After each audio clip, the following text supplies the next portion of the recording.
அடுத்ததாக நமது அன்பிற்கும் பாசத்திற்கும் உரிய அண்ணன் விஜய் வசந்த் அவர்கள் உரையாற்ற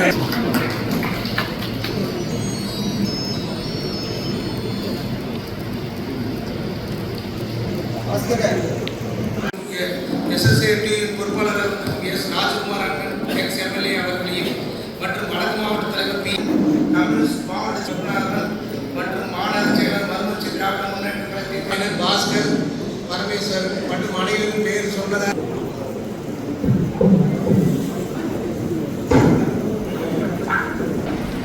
அதாவது உங்களுக்கு தெரியும் பாராளுமன்றம் வந்து இப்போ எப்படி எல்லாம் நடந்துட்டு இருக்குதுன்னு நடக்கிறதே இல்லை.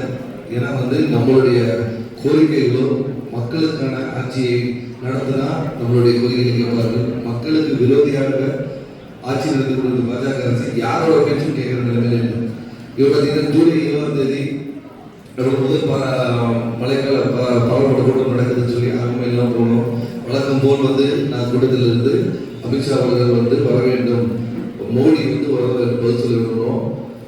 பார்லிமெண்ட்ல உள்ள போய் உட்காந்துருக்கோம். உங்களுக்கு நிறையவே சொல்றேன், நிறைய விஷயங்கள் இருந்தது. அதை விளம்பரமா விளக்கி சொல்ல ஜோதிமணியாகவும் அவர்களும் இருக்கிறார்கள்.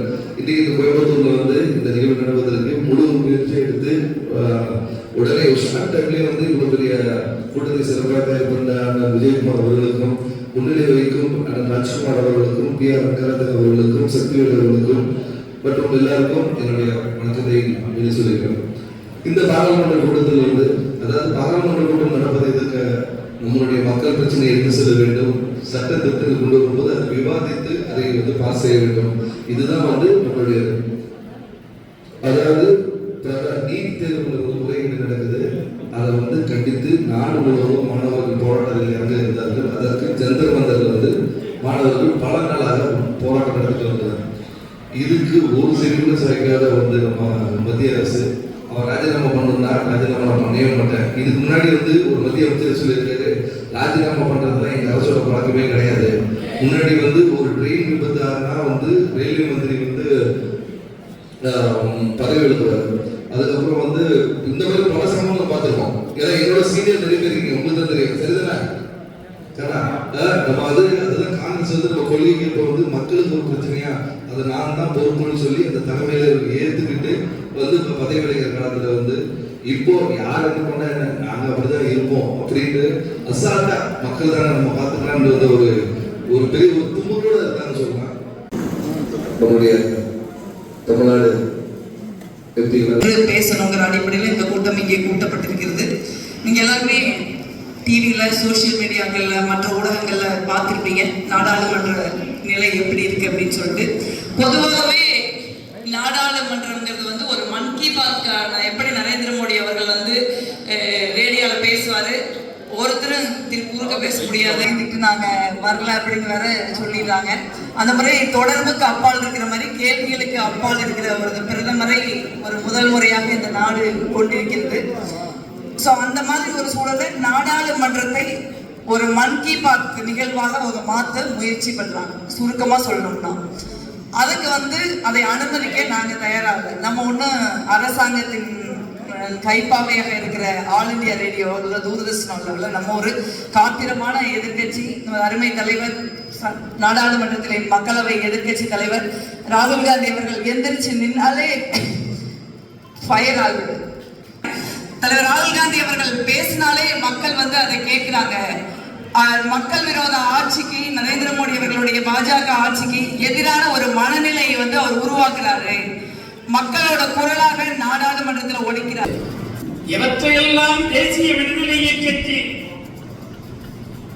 அமெரிக்க பத்திரிகையாளரை எழுதினார்.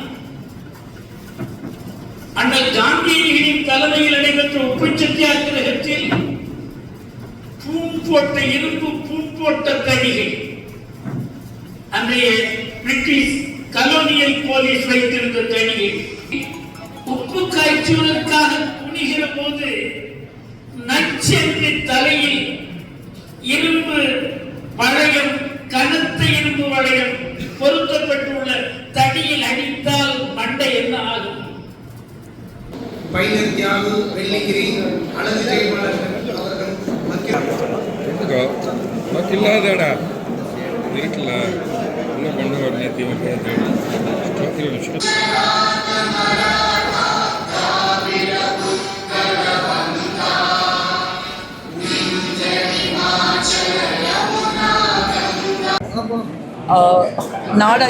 கூட்டணி நாடாளுமன்றத்தில் இந்தியா கூட்டணி கட்சியை சேர்ந்த தமிழ்நாடு எம்பிக்கள் ஒவ்வொரு வாரமும் செவ்வாய்க்கிழமை அன்னைக்கு மாலையில் கூடி நாடாளுமன்ற நடவடிக்கைகள் தமிழ்நாட்டில் அரசியல் சமூகம் சார்ந்த பிரச்சனைகளை பற்றி தொடர்ந்து பேசிக்கிட்டு இருக்கோம். அதனுடைய அடுத்த கட்டமாக நாடாளுமன்றத்தில் நடக்கிற விஷயங்களை மக்களுக்கு, நம்ம கட்சியை சேர்ந்தவர்களுக்கு, பொதுமக்களுக்கு ஊடகங்கள் மூலமாகவும் எடுத்து சொல்லணும் அப்படிங்கிறதுனால இப்போ பெரிய நகரங்களில் டவுன் ஹால் மாதிரி நடத்திட்டு இருக்கோம்.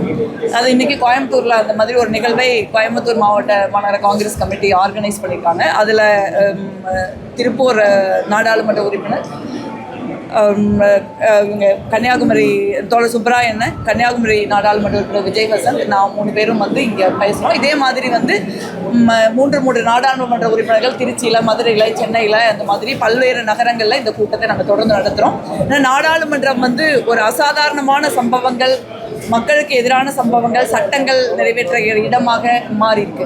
ஸோ இந்த மாதிரியான நேரத்தில் நாடாளுமன்றத்தில் நடக்கிற விஷயங்களுக்கும் களத்தில் இருக்கிற மக்களுக்கும் அது போய் சேரணும் அப்படிங்கிற நோக்கத்தில் இந்த டவுன் ஹால் நடக்குது.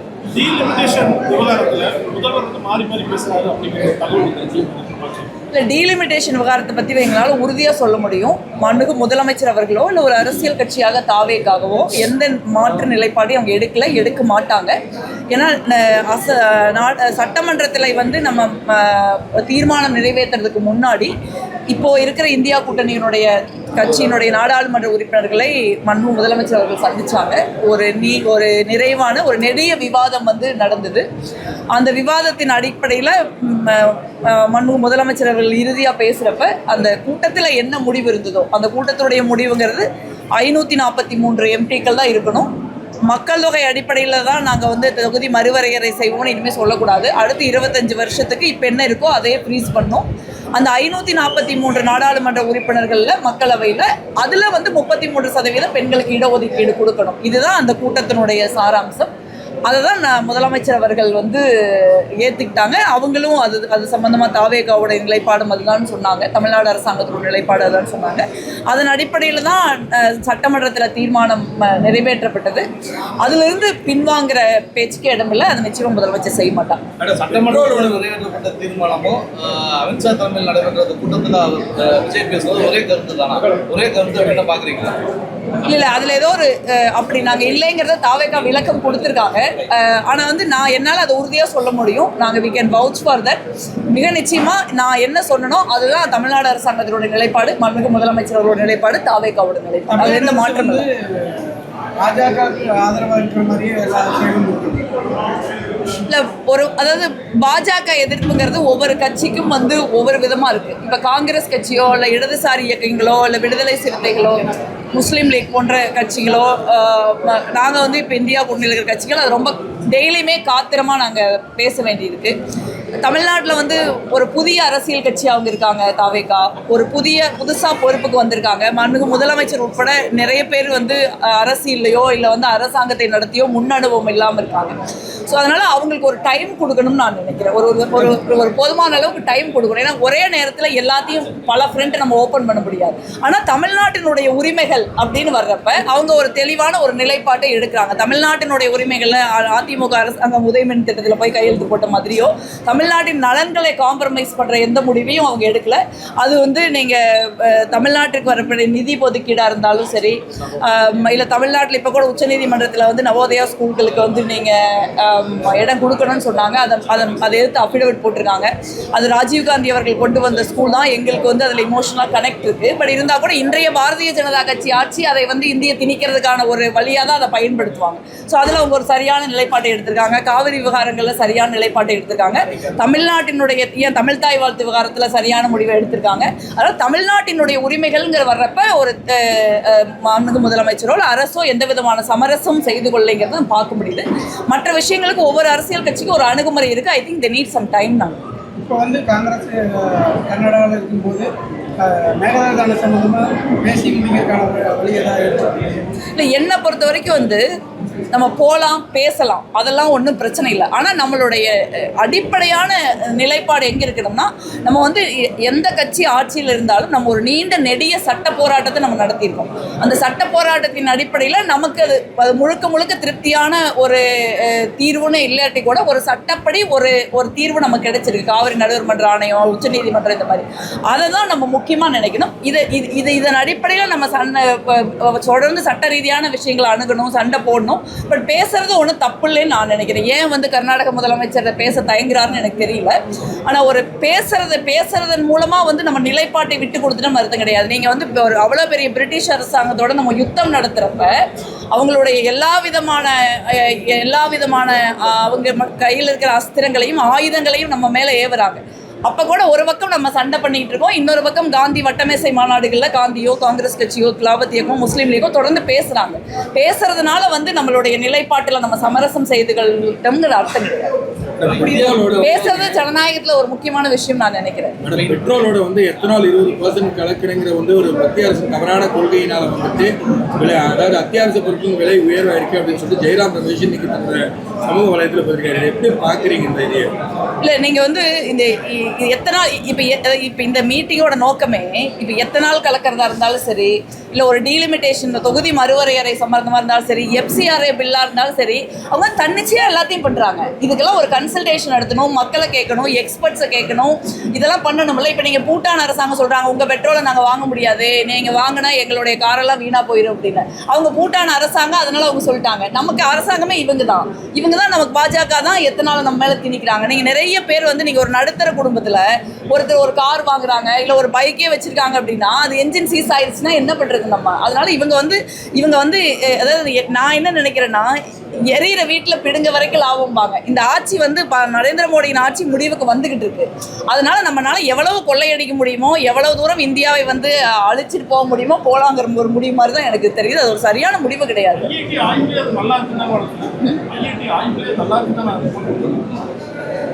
ஐஐடி நல்ல அமைப்பு தான், நல்ல ஒரு நிறுவனம் தான். நேரு அதை பாடுபட்டு உருவாக்குனாரு. உலகின் மிகச்சிறந்த நிறுவனங்கள்ல ஐஐடி ஒன்று. ஆனால் இன்று ஐஐடிக்கள் யாரால் நடத்தப்படுகிறது? அவர்கள் வந்து விஞ்ஞான ரீதியாகவோ இல்லை ரேஷனலாகவோ ஏதாவது பேசுகிறாங்களா? ஸோ இன்னைக்கு வந்து ஐஐடிங்கிற இன்ஸ்டிடியூஷனை தாண்டி ஐஐடியை நடத்துபவர்கள் பேசுகிற விஷயம் நமக்கே ஷாக்காக இருக்குது. நீங்கள் மாட்டு மூத்திரத்தை பற்றி ஆய்வு செய்யலான்னு ஐஐடி இயக்குனர் பேசுகிறாரு. அவரை தான் கூப்பிட்டு நம்ம அவார்டு கொடுத்துட்டு இருக்கோம். அவர் வந்து உண்மையிலேயே சயின்டிஸ்டாக தான் இருப்பாருன்னு நான் நினைக்கிறேன். ஆனால் அவர் வந்து கேலரிக்கு தகுந்த மாதிரி பேசுகிறாரு. ஸோ அந்த மாதிரியான இதில் நம்ம அதை எடுத்துக்க வேண்டியதில்லை. பட் நமக்கு எல்லாருக்குமே ஒரு தெரிஞ்ச ஒரு விஷயம் தான். நீங்கள் வந்து ஒரு எந்த ஒரு ஏஐ ஆப்பை கேட்டிங்கன்னா கூட சொல்லிடும். எத்தனால்ங்கிறது மிக நிச்சயமாக நீங்கள் வந்து என்ஜினுக்கு ஆபத்தான ஒரு விஷயம் தான், வெஹிக்கிளுக்கு ஆபத்தான ஒரு விஷயம் தான். இப்போ எத்தனையோ வெஹிக்கிள் உற்பத்தியாளர்கள் இருக்காங்க. நம்ம இதில் டாட்டா இருக்காங்க, மகேந்திரா இருக்காங்க, ஈவன் நம்ம கொலாபரேட் பண்ணுற சுசுகி இருக்காங்க. அந்த ஆட்டோமொபைல் நிறுவனங்களை கேட்கணும்ல, நீங்கள் கேட்டு தானே பண்ணணும், மக்களை கேட்கணும், எல்லாரையும் கருத்து கேட்கணும்ல. உங்கள் பாட்டில் வந்து ஓவர் நைட்டில் நாங்கள் எத்தனால விற்போம் அப்படின்னா அது ஒரு சர்வாதிகாரமாக தெரியுதுல, ஒரு பயங்கர பகல் கொள்ளை. அதை வந்து நம்ம ஆதரிக்க முடியாது. இந்தியா கூட்டணியில் யார் பிரதமர் வேட்பாளர் அப்படின்ற குழப்பங்கள் ஏதாவது இருக்கா? இந்தியா கூட்டணியில ராகுல் காந்தி தான் பிரதமர் வேட்பாளர். அதுல என்ன குழப்பம் இருக்குது? இந்தியாவில் இன்னைக்கு வந்து நீங்களே சொல்லுங்க, இந்தியாவில் இன்னைக்கு நம்ம பேசுகிற நேரத்தில் அந்த மனுஷன் புனேல ஆல் உமன்கான பெண்களுக்கான ஒரு பெரிய மாணவிகளுக்கான ஒரு கூட்டத்தை நடத்திக்கிட்டு இருக்காரு. நேற்று முழுக்க ராத்திரி 8 மணி நேரம் போய் போராடி ஒரு பெல்லட் கண்ணால் சுடப்பட்ட ஒரு பையனுக்கு ஒரு நியாயம் கிடைக்க அவர் போய் உட்கார்ந்துருக்காரு. நாடாளுமன்றத்தில் ராகுல் காந்தி எந்திரிச்சாலே நடுங்குறாங்க. அவர் பேசிட்டா பிரளயமே வந்துடுற மாதிரி இருக்குது. அவர் எப்படியாவது பேசாமல் தடுக்கிறதா இன்னைக்கு பாரதிய ஜனதா கட்சியோட நோக்கமே. நாடாளுமன்றமே முடங்கினாலும் முடங்கணும், ஆனால் ராகுல் காந்தியை பேச விடக்கூடாது அப்படிங்கிற ஒரு நிலைப்பாட்டை எடுக்கிறாங்க. இந்த ஒரு மக்கள் விரோத ஒரு பாசிஸ்ட் ஒரு ஒரு வெறுப்பரசியல் நிறைந்த ஒரு நரேந்திர மோடி அரசுக்கு எதிராக, RSS பாஜகவினுடைய சித்தாந்தத்திற்கு எதிராக சமரசமற்ற ஒரு தலைவர் வந்து உறுதியோட அச்சமற்ற களத்தில் நிற்கிறாருன்னா அது ராகுல் காந்தி தான். அவர்னால மட்டும்தான் இந்தியாவை வந்து நரேந்திர மோடியிலிருந்து மீட்க முடியும். அவர்னால மட்டும்தான் இந்தியாவை பிரதமராக வழிநடத்த முடியும். மக்கள் அவர் தான் நம்புறாங்க. கேள்வி வந்து இன்னைக்கு சிறுபான்மைத்துறை அமைச்சர் ஷாஜகான் வந்து யார் பிரதமர் அப்படின்றத வந்து தேர்தலுக்கு 3 மாதங்களுக்கு முன்பு முடிவு செய்வோம் அப்படின்னா, அமைச்சர் ஆதவ் அர்ஜுனா வந்து தென்னிந்தியாவிலிருந்து ஒரு பிரதமரை கொண்டு வரணும் அப்படிங்கிறப்போ உங்களுக்கு ஒரு தெளிவான நிலைப்பாடு இருக்கு. ஒரு ஜனநாயக நீங்க மட்டும் தான் பிரதமர் சொல்றீங்க, கூட யாருமே வந்து அவர் தான் பிரதமர் அப்படின்றத சொல்லவே இல்லை. இல்ல, ஒரு ஜனநாயக நாட்டுல எல்லாருக்கும் வந்து கருத்து சொல்றதுக்கான உரிமை இருக்கு. நம்ம வந்து நீங்க கருத்தே சொல்லக்கூடாதுன்னு யாரையும் சொல்ல முடியாது. எண்ட் ஆஃப் த டே நீங்க வந்து என்ன நடக்குமோ அதான் நடக்கும். ராகுல் காந்தி தான் இந்த நாட்டுல பிரதமர் ஆவாரு. ராகுல் காந்தியினால் மட்டும்தான் நரேந்திர மோடியை வீழ்த்த முடியும், வேற யாராலும் வீழ்த்த முடியும். இந்தியா கூட்டணியின் கருத்து தான். இந்தியா கூட்டணியை சேர்ந்த தலைவர்கள் எல்லாருமே, நீங்க அது அகிலேஷ் யாதவா இருக்கட்டும், மம்தா பானர்ஜியா இருக்கட்டும், எல்லாருமே வந்து இந்தியா கூட்டணியில இருக்கிற தலைவர்கள் எல்லாருமே ராகுல் காந்தியை முன்னிறுத்தி தான் நாடாளுமன்றத்தில் நாங்கள் எல்லாத்தையுமே பண்றோம். நீங்க ராகுல் காந்தியை பேச விடலை அப்படிங்கிற ஒரே காரணத்திற்காக அகிலேஷ் யாதவ் உட்பட எல்லாருமே நாங்க வேற யாரும் பேச மாட்டோம்னு சொன்னாங்க. ராகுல் காந்தி மைக் ஆஃப் பண்ணிட்டு அடுத்த மைக் அகிலேஷ் யாதவ் அவர்களுக்கு தான் ஆன் பண்ணப்பட்டது. ஆனால் அப்படிலாம் நாங்கள் பேச முடியாது, அவர் தான் எங்கள் இந்தியா கூட்டணியை வழி நடத்துறாரு நாடாளுமன்றத்தில், அதனால நாங்கள் பேச மாட்டோம்னு சொன்னாங்க. அதனால வந்து நீங்கள் அது ஒவ்வொருத்தருக்கும் ஒரு கருத்து இருக்கலாம், அந்த கருத்துக்கெல்லாம் நம்ம பதில் சொல்லிட்டு இருக்க முடியாது. ராகுல் காந்தி அவர்கள் தொடர்ந்து போராடுறதா சொல்றீங்க.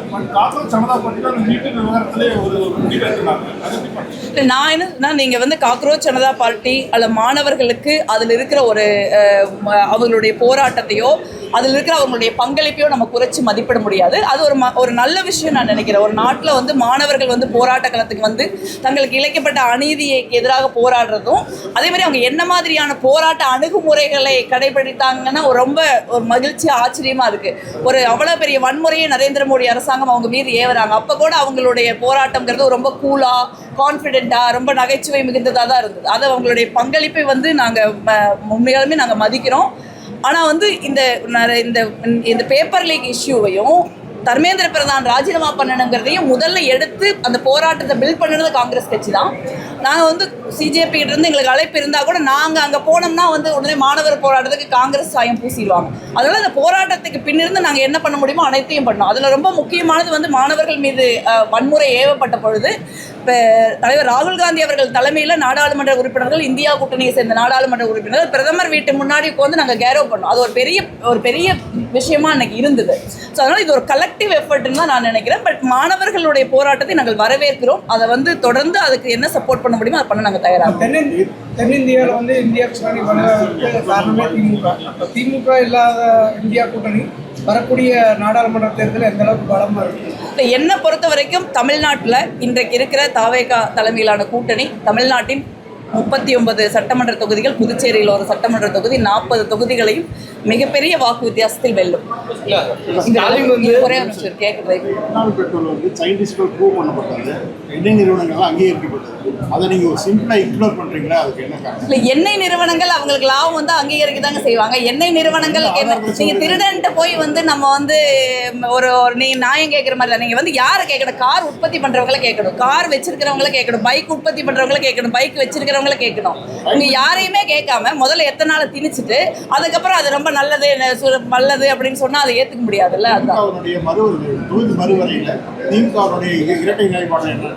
இல்லை, என்னை பொறுத்த வரைக்கும் திராவிட முன்னேற்ற கழகம் அவர்கள் இந்தியா கூட்டணியில் இருந்த பொழுது மிக தெளிவான ஒரு நிலைப்பாட்டை எடுத்து அன்றைக்கு வந்து தொகுதி மறுவரையறை மசோதாவுக்கு எதிராக வாக்களித்தாங்க.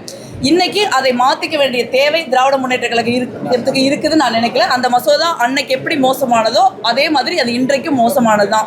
7.5% நமக்கு சீட்டுகள் வந்து இருக்கும் அப்படின்னா கூட நீங்கள் நல்லா பார்த்தீங்கன்னா அப்போ வந்து நமக்கு இப்போதைக்கு வந்து நமக்கு வந்து 40 சீட்டு புதுச்சேரியோடு சேர்த்து, யூபிக்கு 80 சீட்டு, நமக்கு அவங்களுக்கு 40 சீட்டு வித்தியாசம். ஆனால் தொகுதி மறுவரையறை வந்தது அவங்க சொல்கிற 50% ஃபார்மேட்டில் நமக்கு 59-60 சீட் ஆகும், அவங்களுக்கு 120 சீட் ஆகும். அப்போ நமக்கு அவங்களுக்கு வித்தியாசம் 60 சீட்டு. ஸோ இந்த மாதிரி நிறைய விஷயங்கள் வந்து இருக்குது. அதனால் திராவிட முன்னேற்ற கழகம் வந்து மிக நிச்சயமாக எடுத்த கவிழ்கள் ஒரு முடிவை எடுக்க மாட்டாங்க, எடுக்கக்கூடாது. ஏன்னா மிக நிச்சயமாக ஒரு இந்திய ஜனநாயகத்தினுடைய கட்டமைப்பையே தகர்க்கிற ஒரு விஷயம் வந்து தொகுதி மறுவரையறை மசோதா. நான் இப்போ பேசுகிறப்ப கூட நாங்கள் சொன்னோம், அதாவது நாடாளுமன்றத்தில் நம்ம வந்து எம்பிக்கள் இருப்போம், ஆனால் நம்ம தமிழ்நாட்டு எம்பிக்கள் இருப்போம், தென் மாநில எம்பிக்கள் இருப்பாங்க, பஞ்சாப் காஷ்மீர் எம்பிக்கள் இருப்பாங்க, வடகிழக்கு மாநில எம்பிக்கள் இருப்பாங்க. ஆனால் எங்கள் வாக்குக்கு வலுவு இருக்காது. அப்போ நமக்கு எது நல்லது கெட்டதுங்கிறத வேறு மாநிலங்களை சேர்ந்த நாடாளுமன்ற உறுப்பினர்கள் தீர்மானிப்பாங்க. அது வந்து யாருக்குமே நல்லதில்லை. அது திராவிட முன்னேற்ற கழகத்திற்கு புரியும். அவர் ஒரு நீண்ட நெடிய பாரம்பரியம் உள்ள ஒரு அரசியல் கட்சி. 50 ஆண்டு காலம் தமிழ்நாட்டில் அவங்க பல்வேறு காலகட்டங்களில் ஆட்சியில் இருந்திருக்காங்க.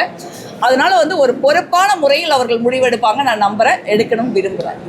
ஸ்டாலின் வந்து கூட்டணியில் இருந்தப்ப பிரதமர் வேட்பாளர் ராகுல் காந்தி தான் தைரியம் சொன்னார், விஜய் ஒன்றும் சொல்லவே இல்லை. அது நீங்க இல்ல, அது நீங்க அவர்தான் பிரதமர் வேட்பாளர். நான் சொல்ற மாதிரி அவங்களுக்கு வந்து ஒரு டைம் கொடுக்கணும்னு நான் நினைக்கிறேன். ஏன்னா ஒரே நேரத்தில் எல்லா ஃப்ரெண்டையும் அவங்க ஓப்பன் பண்ண முடியாது. இந்தியா கூட்டணி ஃப்ரெண்டு, தமிழ்நாடு முதலமைச்சர் ஃப்ரெண்டு, தாவேகா தலைவர் ஃப்ரெண்டு, இல்லை அதுக்கு டைம் வரப்ப நிச்சயமா பண்ணுவோம். ஏன் நீங்க அவசரப்படுறீங்க? 3 ஆண்டு காலம் டைம் இருக்கு.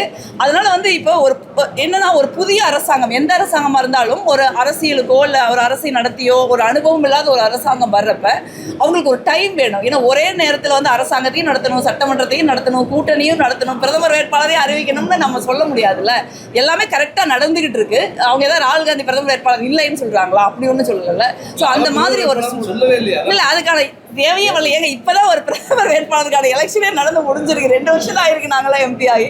3 ஆண்டு காலம் இருக்கு. மிக நிச்சயமாக ஒரு ஒரு ஒரு நல்ல முடிவை எடுத்து நாங்கள் இந்த நாட்டை காப்பாற்றுறதுங்கிறதுல எல்லாமே தெளிவாக. விஜய் பிரதமர் வேட்பாளர் ஆனால் காங்கிரஸ் ஆதரவு. ராகுல் காந்தி மட்டுமே இந்தியா கூட்டணியின் சார்பில், எதிர்க்கட்சிகளின் சார்பில் பிரதமர் வேட்பாளராக இருப்பார். பிரதமராக மிக சிறப்பாக பணியாற்றுவார். அதில் எந்த மாற்று கருத்தும் உங்களுக்கு வேண்டியது. தமிழக அரசு எல்லாமே ரீல்ஸ்லயே சொல்லிட்டு இருக்கு. இந்த சோஷியல் மீடியாவில் ரீல்ஸ் போடுறதை நம்ம எப்படி கட்டுப்படுத்துகிறோம்? இப்போ நம்ம ஜனநாயகத்தை பற்றி நம்ம நிறைய பேசுகிறோம். அப்புறம் அதற்கான ரீல்ஸ் போடுறவங்களுக்கு நம்ம இல்லைன்னு சொல்ல முடியாது. அந்த ரீல்ஸ் போடுறப்ப சில கவனங்கள் தேவை. அதை வந்து அரசாங்கம் ஏற்கனவே சொல்லியிருக்காங்க.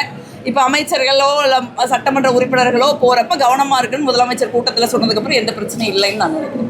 ஆர்வமாக சிலது பண்ணியிருந்தேன். புதுசாக நம்ம ஒரு இடத்துக்கு வர்றோம், ஒரு நமக்கு வந்து ஒரு காலங்காலமான மரபுகள் கடைபிடிக்கப்படுற விஷயங்கள்லாம் இருக்குது. டக்குனு இளைஞர்களாக இருக்காங்க, அவங்க அப்ரோச் வேறையாக இருக்காது. அப்படி தான் நம்ம பார்க்கணும். இப்போ நம்ம எதிர்கட்சிகள் நம்ம போராட்ட நான் ஒரு போராட்ட இயக்கங்களோ இல்லை அரசியல் கட்சிகளோ கன்வென்ஷனாக நம்ம போராடுறதுக்கும் இன்றைய இளைஞர்கள் போராடுறதுக்கும் ஜந்தர் மந்தருக்கு வித்தியாசம் இருக்குல்ல.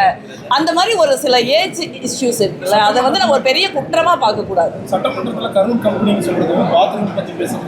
இல்லை, சட்டமன்றத்தை பொறுத்த வரைக்கும் சட்டமன்றமோ நாடாளுமன்றமோ மக்களால் தேர்ந்தெடுக்கப்பட்ட மக்களவை உறுப்பினர்கள், நாடாளுமன்ற உறுப்பினர்கள், சட்டமன்ற உறுப்பினர்கள், அமைச்சர்கள், யாராக இருந்தாலும் எதிர்க்கட்சி சேர்ந்தவர்கள், எதிர்க்கட்சி சட்டமன்ற உறுப்பினர்கள் எல்லாருமே வந்து ஒரு கண்ணியத்தோடும் நாகரிகத்தோடும் பொறுப்போடும் பேசணும். ஏன்னா மக்கள் வந்து நம்ம மீது ரொம்ப நம்பிக்கை வச்சுருக்காங்க. இது வந்து ஒரு ரெப்ரசன்டேட்டிவ் டெமோக்ரஸி. நம்மளுக்கு மக்கள் வந்து ஒரு கட்சியை சேர்ந்த நாடாளுமன்ற உறுப்பினர்களை, சட்டமன்ற உறுப்பினர்களை தேர்ந்தெடுத்தால் தங்களை ரெப்ரசன்ட் பண்ணிக்கணும். நம்ம எப்பவுமே வந்து நம்ம மக்களை ரெப்ரசன்ட் பண்ணுறோம் அப்படிங்கிறத ஞாபகம் வச்சுக்கிட்டு பேசணும்னு நினைக்கிறேன். யாராக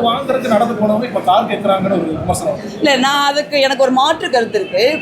நீங்கள் வந்து ஒரு நாடாளுமன்ற உறுப்பினரோ சட்டமன்ற உறுப்பினரோ எல்லாரும் வந்து வசதியாக இருக்கிறது இல்லை. நீங்கள் வந்து அதில் நிறைய எம்பிக்களுக்கே இருக்குது. நாங்கள் அடுத்த கடை திறக்க வேண்டாம், திறக்காமல் இருக்கோம். இப்போ நீங்கள் வந்து ஒரு எல்லா ஊருக்கும் போகணும். ஒரு சட்டமன்ற உறுப்பினர்னால எல்லா ஊருக்கும் நம்மளால போயிட முடியாது. நமக்கு இருக்கிற நாடாளுமன்றம் நடக்கிற நாட்கள், சட்டமன்றம் நடக்கிற நாட்கள், நம்ம நல்லது கெட்டதுக்கு போகிற நாட்கள், இந்த மாதிரி கமிட்டிகளில் நம்ம சர்வ் பண்ணுற நாட்கள், இதெல்லாம் தாண்டி நம்ம எவ்வளோ போக முடியுமோ நம்ம போகணும். போகிறப்ப இன்றைக்கி நரேந்திர மோடி ஆட்சியில் பெட்ரோல் டீசல் கொஞ்சம் விலையாக விற்குது. நீங்கள் வந்து இப்போ நாங்கள் என்னோட தொகுதி பார்த்தீங்கன்னா நான் 4 மாவட்டத்துக்கு எம்பியாக இருக்கேன். 4 மாவட்டம் வருது என் தொகுதியில். திண்டுக்கல், திருச்சி, கரூர், புதுக்கோட்டை. திண்டுக்கல் கலெக்டரேட்டில் ஆரம்பித்து புதுக்கோட்டை கலெக்டரேட் என் தொகுதி முடியுது. அப்ப எவ்வளவு நீங்க வந்து நம்ம வந்து ஒரு எரிபொருள் செலவு நமக்கு இருக்கு. ஸோ அந்த மாதிரி ஒரு நாடாளுமன்ற உறுப்பினரோ இல்லை மக்கள் பிரதிநிதிகளோ சட்டமன்ற உறுப்பினரோ நேர்மையா இருக்கணும் அப்படின்னா அவர்களுக்கு அடிப்படையான சில வசதிகளை அரசாங்கம் செய்து கொடுக்கறதுல தப்பில்லைன்னு நான் நினைக்கிறேன். இப்போ நீங்கள் கேட்டதுனால சொல்கிறேன், நாடாளுமன்ற உறுப்பினர்கள் சார்பாகவும் ஒரு கோரிக்கை இருக்குது. ஏன்னா தமிழ்நாட்டில் வந்து நாடாளுமன்ற உறுப்பினர்களுக்குன்னு அலுவலகம் கிடையாது. அரசாங்கம் கட்டி கொடுத்த அலுவலகங்கள் கிடையாது. அங்கங்கே அட்ஜஸ்ட்மெண்ட் மாதிரி சின்ன சின்ன ரூமில் அந்த மாதிரி சில நாடாளுமன்ற உறுப்பினர்கள் இருக்காங்க. நானே ஒரு 7 ஆண்டு கால போராட்டத்துக்கு அப்புறம் ஒரு நாடாளுமன்ற உறுப்பினர் அலுவலகத்தை வாங்கியிருக்கேன். தமிழ்நாடு அரசாங்கம் வந்து நாடாளுமன்ற உறுப்பினர்களுக்கு மக்கள் வந்து போகிறதுக்கு எளிதாக ஒரு அலுவலகம் கட்டி கொடுக்கும். கார் கேட்கல. புதிய கட்சி ஆட்சிக்கு வந்தாலும் காவிரி நீர் வச்சிருக்கோம் எல்லாரும். தொடர்ந்து பிரச்சனைகள் நீடித்து வருது. இதுக்கு தீர்வு காணும்போது இல்லை, காவிரி பிரச்சனையில் வந்து இதில் தீர்வுங்கிறது வந்து நமக்கு வந்து சட்ட ரீதியாக நமக்கு தீர்வு ஏற்கனவே இருக்குது. தண்ணி பிரச்சனை இருக்குது. எல்லா மழை பெய்ய மாட்டேங்குது, கிளைமேட் சேஞ்ச் ஆகுது. நம்ம வந்து பாசன பகுதிகளை எக்ஸ்பேண்ட் பண்ணிக்கிட்டே போகிறோம், தொழில்களை எக்ஸ்பேண்ட் பண்ணிக்கிட்டே போகிறோம். அந்த மாதிரி பிரச்சனைகள் இருக்குது. ஆனால் பிரச்சனை இருக்குதுங்கிறதுக்காக எங்கள் ஊரில் தண்ணியே இல்லை, நான் உங்களுக்கு தண்ணி கொடுக்கணும்னு சொல்ல முடியாது. அதுக்கு தான் டிஸ்ட்ரஸ் ஃபார்முலா இருக்குல்ல, இதெல்லாம் நம்ம பேசிட்டோம் ஏற்கனவே கோர்ட்டில் பேசி தான் உங்களுக்கு தண்ணி இருந்தால் நீங்கள் இவ்வளவு கொடுங்க, தண்ணி இல்லைன்னா டிஸ்ட்ரஸ் ஃபார்முலா கொடுங்கன்னு கேட்குறேன். அப்போ தண்ணி இருந்தாலும் நான் கொடுக்க மாட்டேன், தண்ணி இல்லைனாலும் நான் டிஸ்ட்ரஸ் ஃபார்முலாவை நான் ஒத்துக்க மாட்டேன் அப்படின்னு சொல்கிறது வந்து அப்புறம் எதுக்கு சட்டம், நியாயம், கோர்ட்டு எல்லாம் இருக்குது? நம்ம வந்து ரைபேரியன் ரைட்ஸ் உள்ள ஸ்டேட்டுங்கிறதுனாலே நம்மளை அப்படி பண்ண முடியாதுல்ல. ஒரு எந்த அரசாங்கமாக இருந்தாலும் வந்து ஒரு சட்டத்திற்கு உட்பட்டு தானே நடத்தணும். இப்போ நம்ம தண்ணிக்கு எங்கே போகிறது அப்புறம்? அதனால வந்து பிரச்சனைகள் இருந்தால் கூட அந்த பிரச்சனைக்கு ஒட்டி ஒரு தீர்வு இருக்குது. அந்த தீர்வை வந்து கர்நாடக முதலமைச்சர் கர்நாடக முதலமைச்சர்கள் மதிக்கணும்னு நான் ஒரே ஒரு கல்யாணத்துக்கு போகணும். காங்கிரஸ் பேசுறதுனால சொல்ல வரேன். மேகதாது பிரச்சனையில வந்து காங்கிரஸ் இரட்டை நிலைப்பாடு எடுத்திருக்காங்க. பொதுவான உங்க கருத்து இல்ல, என்ன? காங்கிரஸ் கட்சிக்கு இரட்டை நிலைப்பாடு எப்பவுமே கிடையாதுங்க. எங்களுக்கு ஒரே நிலைப்பாடு தான். இந்த தமிழ்நாட்டில் நீங்க பாஜக ரொம்ப பேசுறாங்க. தமிழ்நாட்டில் வந்து காவிரி பிரச்சனை மிக தீவிரமாக ஒரு உச்சகட்ட போராட்டத்தை எட்டிய பொழுது அன்றைக்கு இருந்த அமைச்சர் வாழப்பாடி ராமமூர்த்தி அவர்கள் அரசாங்கத்திலிருந்து ரிசைன் பண்ணாரு.